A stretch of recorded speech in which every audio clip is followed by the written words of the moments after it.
à tous. Il y a quelques jours, le 22 juin, c'était la journée nationale sur le don d'organes. Une pratique de plus en plus répandue en France. De 2000 à 2007, le nombre de greffes a augmenté de 54%. Malgré cette mobilisation croissante, 227 patients sont décédés l'année dernière, faute de recevoir un greffon à temps.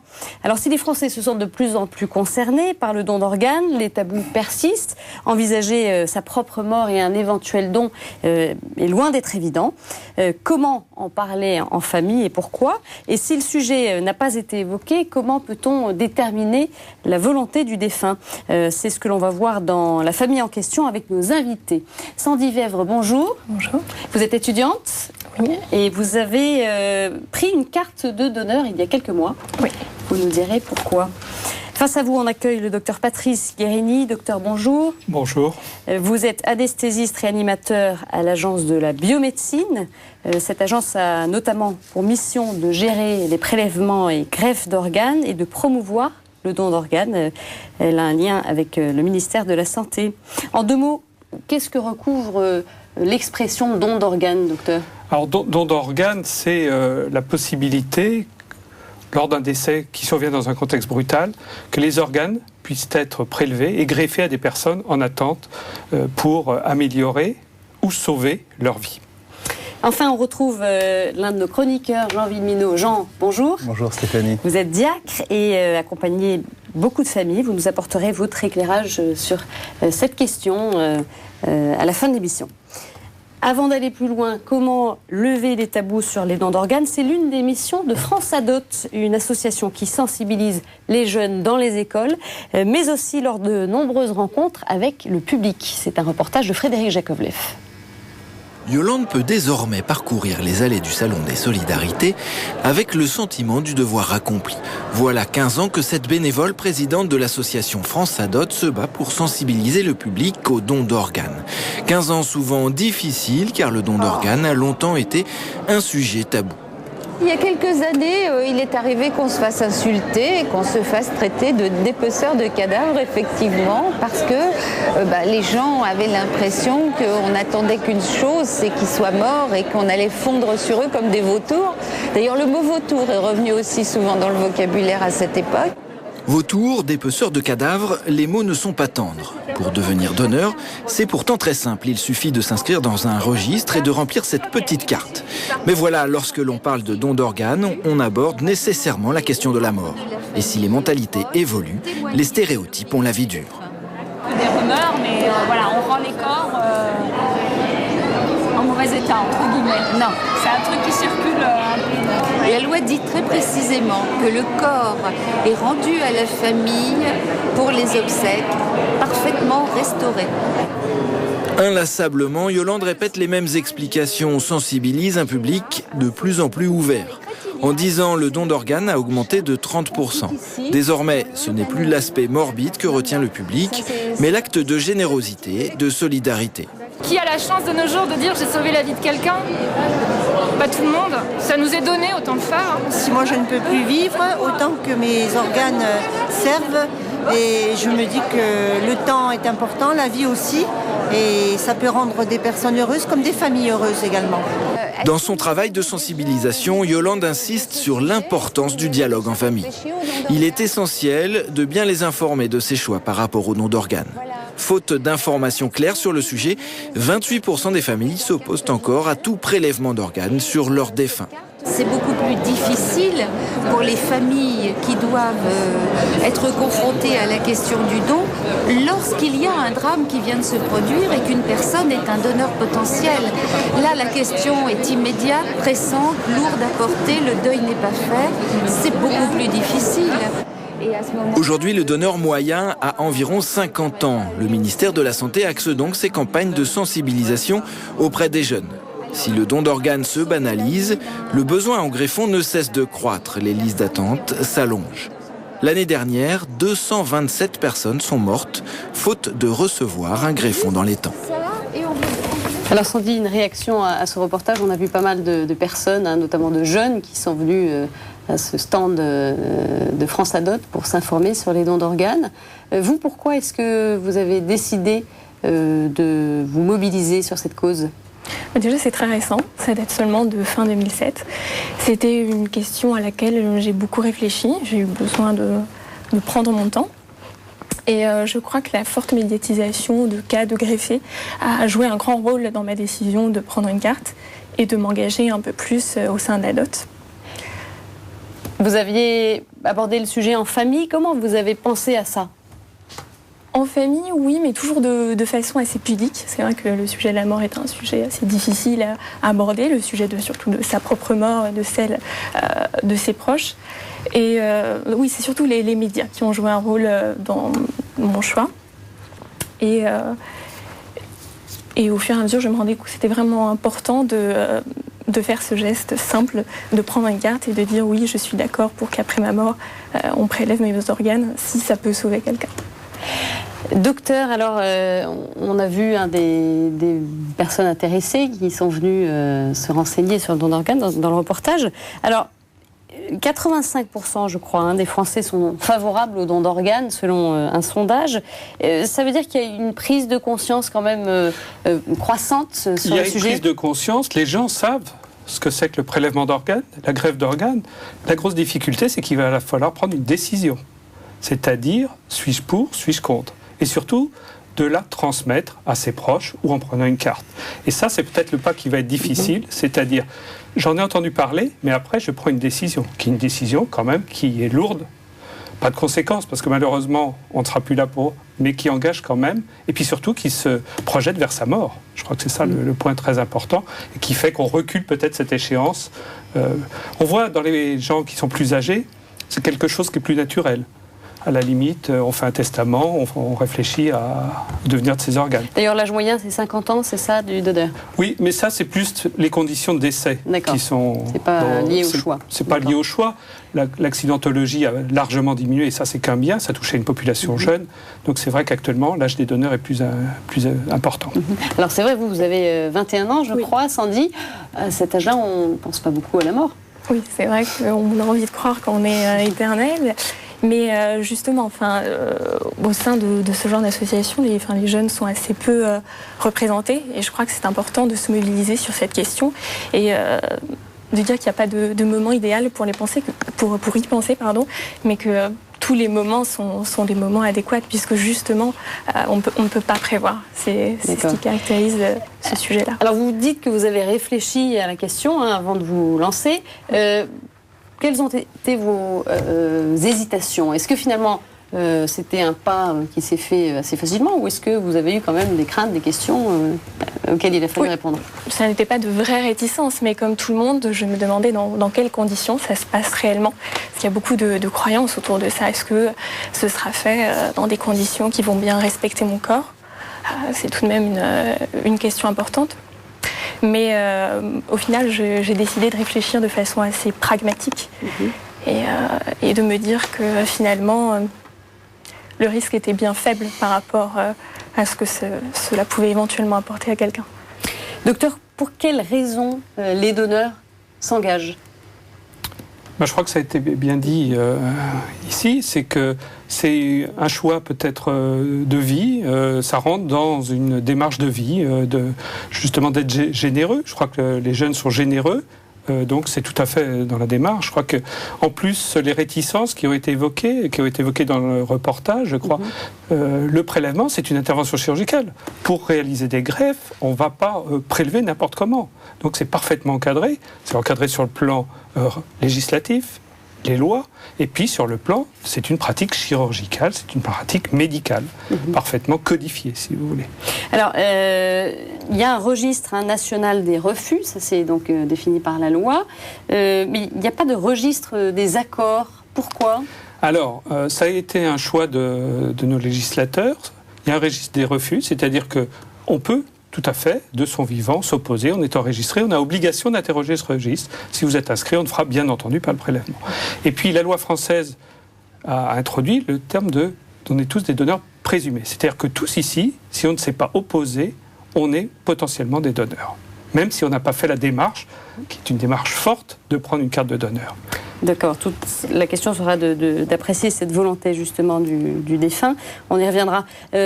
Sandy, donc vous vous avez pris une carte. Comment vous êtes allé chercher cette carte? Quelles sont les démarches que vous avez accomplies là-dessus?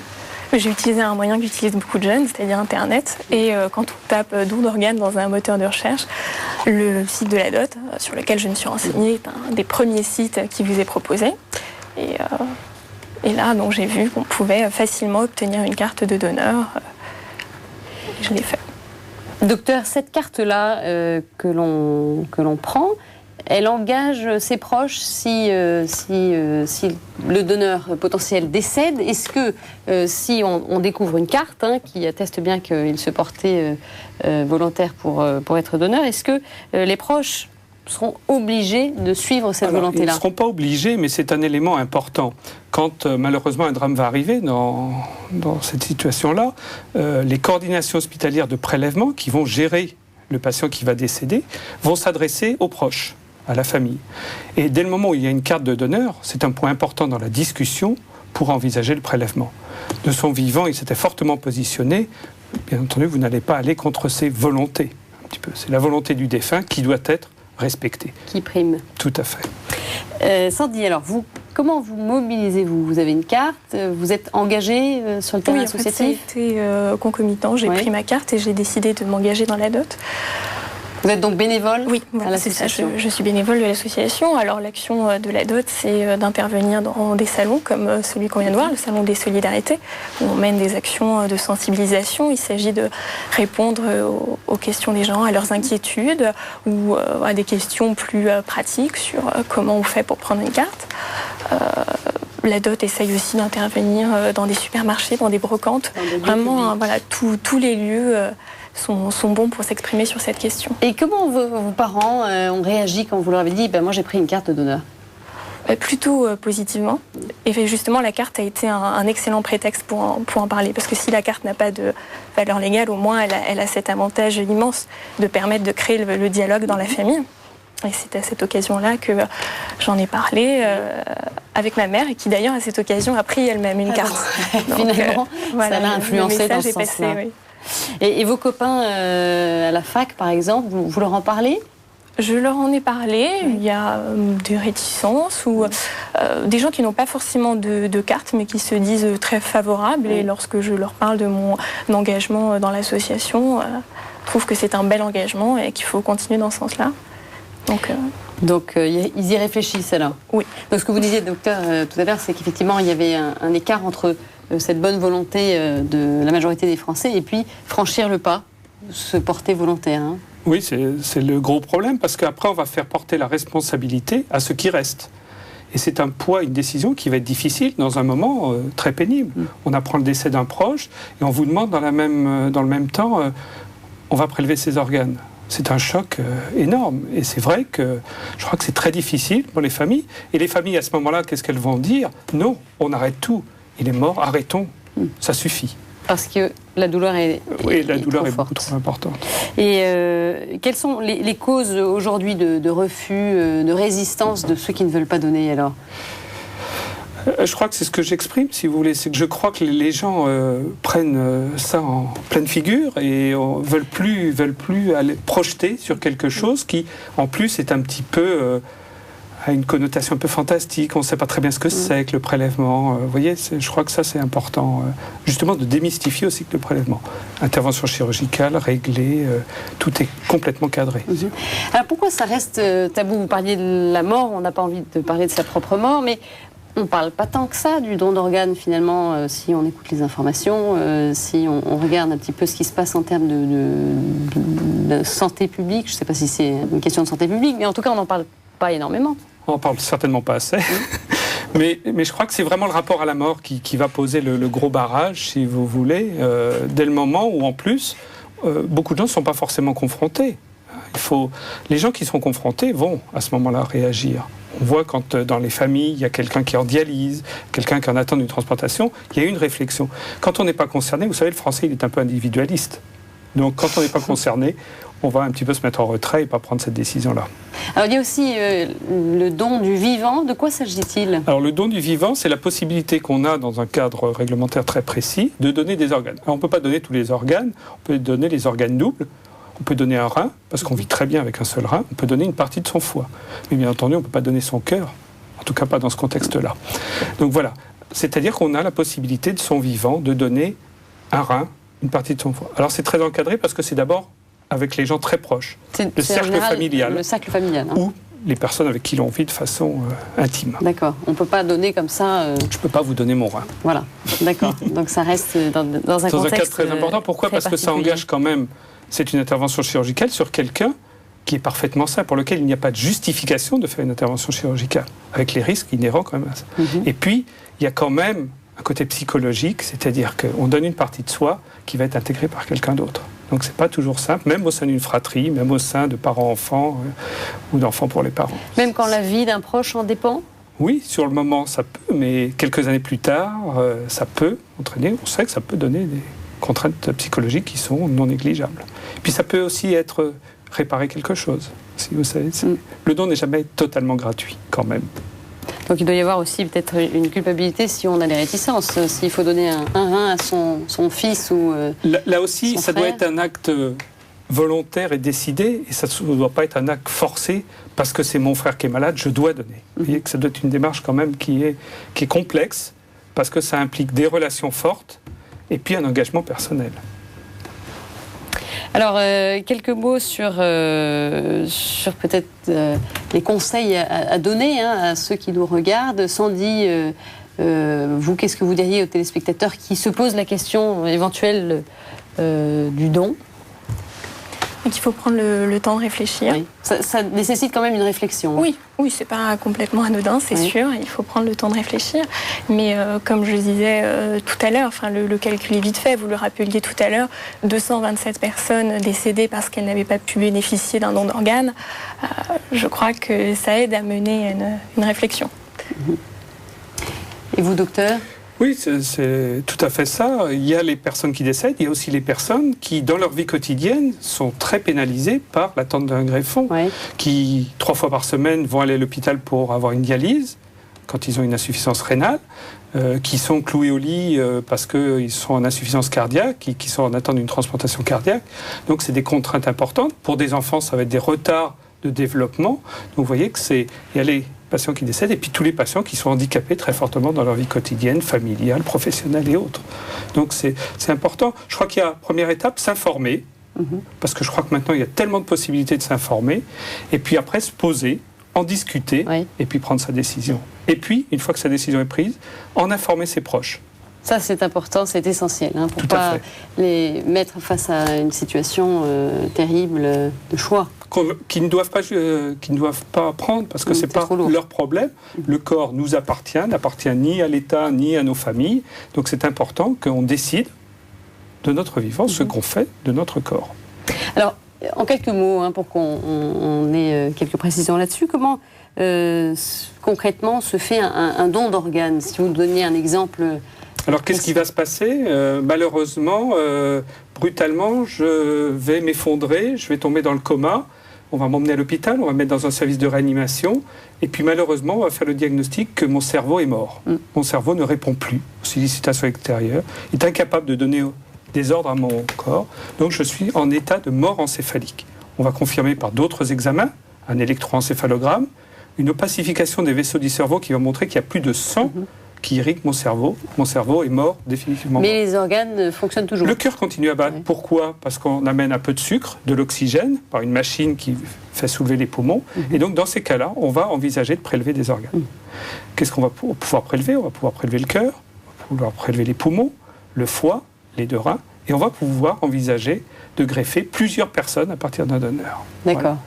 Après, on a un temps, au moment où on va conduire ce patient qui est décédé, qui est donc un défunt, au bloc opératoire, intervention chirurgicale, prélèvement des organes, et dans un temps très court, on va attribuer ces organes à des patients qui sont en attente sur une liste nationale, avec des critères très stricts de priorité. Vous êtes en attente d'une transplantation hépatique parce que vous avez pris un médicament, vous avez une maladie qui détruit votre foie, il faut que vous soyez greffé très vite. Donc vous allez être en priorité, etc. Donc il y a une gestion de la liste nationale d'attente avec des critères très précis pour que justement tous les organes soient distribués à un bon moment au receveur qui en a besoin. D'accord. Et ça, c'est notre rôle à l'Agence de la biomédecine. Il faut que tout ça corresponde et dans un temps très il y a besoin d'une logistique très lourde. rapide. Ça veut dire qu'un donneur à Paris, un receveur à Marseille, une équipe chirurgicale qui va se déplacer en avion dans un timing très court, c'est de l'ordre de quelques heures. Pour le cœur, c'est 3-4 heures. Pour le foie, c'est 6-8 heures. Entre le moment où on le prélève chez le donneur et on va le greffer chez le receveur. Vous voyez, il y a toute une logistique importante. Merci docteur, merci Sandy d'avoir répondu à ces questions. Alors Jean, vous, quel est votre point de vue sur cette question des dons d'organes ? Alors je vais essayer en vous écoutant avec grand intérêt, d'essayer de réfléchir un peu à ce qu'on pouvait dire de cela sur le plan chrétien, puisque aujourd'hui c'est une vraie réflexion, si vous voulez, s'il y a eu des encouragements, il n'y a pas une réflexion aboutie là-dessus. Alors je crois d'abord qu'il faut bien comprendre que dans le cœur des gens, il peut y avoir un combat entre deux objectifs qui sont tout à fait essentiels. Le premier qui est le respect du corps, dans la mesure où je ne peux pas dire que je peux faire ce que je veux de mon corps parce que je suis mon corps. Et dans un monde où le respect du corps est quand même sérieusement mis à mal, dans une pensée chrétienne, le respect du corps, à cause de la foi dans la résurrection, à cause de l'importance du corps, est très important.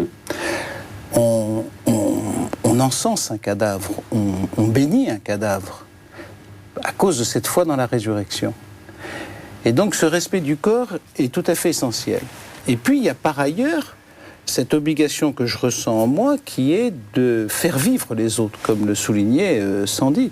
Il n'y a pas de plus grand amour, nous dit le Seigneur, que de donner sa vie pour ses amis, que je connais ou que je ne connais pas, pour mes proches. Donc je suis tendu également vers le don, de livrer sa vie, donner ses organes, quelque part, c'est livrer sa vie, on pourrait le dire. Et donc il faut comprendre et accepter qu'il y ait cette tension dans le cœur des gens. Donc il faut réfléchir et il faut prendre une décision qui est... Je crois qu'il y a une deuxième chose qui me paraît très importante, c'est que la question du respect de la vie est également tout à fait essentielle pour les chrétiens. Et je crois que pour les dons d'organes, il y a encore beaucoup de gens qui ont une hantise de savoir si on ne va pas prélever des gens alors qu'ils sont encore vivants pour des questions de... Là, il faut donner des informations importantes. Mais je crois aussi que le respect de la vie passe aussi par le respect de la mort. Et il me semble que dans notre monde à l'heure actuelle, le respect de la vie qui est mis à mal, on constate aussi que le respect de la mort est mis à mal. Et on sent bien qu'on va aller vers des problèmes insondables dont on ne voit pas, pour lesquels on ne voit pas la réponse, avec à la fois cet acharnement à prolonger la vie, en même temps cet acharnement à tuer qui est chez l'homme, cet acharnement à prolonger la vie qui pose de véritables questions. Finalement, alors ça aussi, il ne s'agit pas de trancher, il s'agit de comprendre que ce problème se pose aux consciences qui sont droites et qui réfléchissent. Il faut leur permettre d'avoir une approche qui n'est pas seulement une approche d'information.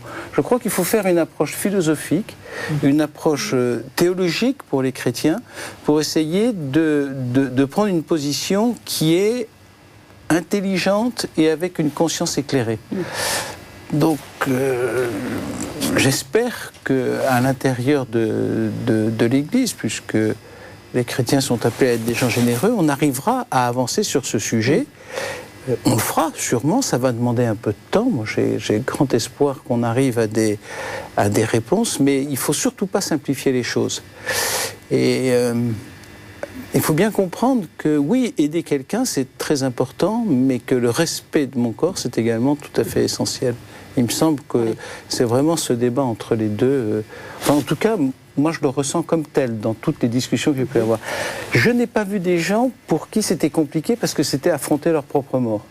Moi, je parle, un chrétien, normalement, affronter sa propre mort, ça ne devrait pas lui poser de problème puisqu'il doit être tendu vers ce jour béni où il va avoir son Dieu face à face. Donc, il ne me semble pas que c'est le problème de fond. Le problème de fond, c'est justement cette tension entre le respect du corps et en même temps la générosité, le respect de la vie et donc le respect de la mort, parce que le respect de la vie suppose le respect de la mort. Et donc aussi la réflexion que l'Église doit mener sur cette... Qu'elle mène avec prudence, avec patience, parce qu'encore une fois, c'est un problème, c'est pas un problème simple. Et quand on dit que c'est pas un problème simple, on ne dit pas que ceux qui sont aujourd'hui très dynamiques dans ce sujet prennent le problème à la légère. Bien au contraire, puisqu'ils cherchent à sauver des vies. Et ils ne cherchent que ça, à sauver des vies. Mais il faut bien que tout le monde comprenne que c'est un problème important. Ça serait détestable que 200 personnes meurent parce qu'on n'a pas réussi à avancer, au fond, sur cette question-là. On arrive au terme de cette émission. Merci Jean. D'ailleurs, je signalais au passage que Rome va accueillir en novembre un congrès mondial sur les dons d'organes organisé par l'Académie pontificale pour la vie. 2 sites internet, celui de France Adot, www.france-adot.org. Et puis on attend également toutes vos réactions et commentaires à l'adresse réaction@kto-tv.com. Merci beaucoup, à la semaine prochaine. Au revoir.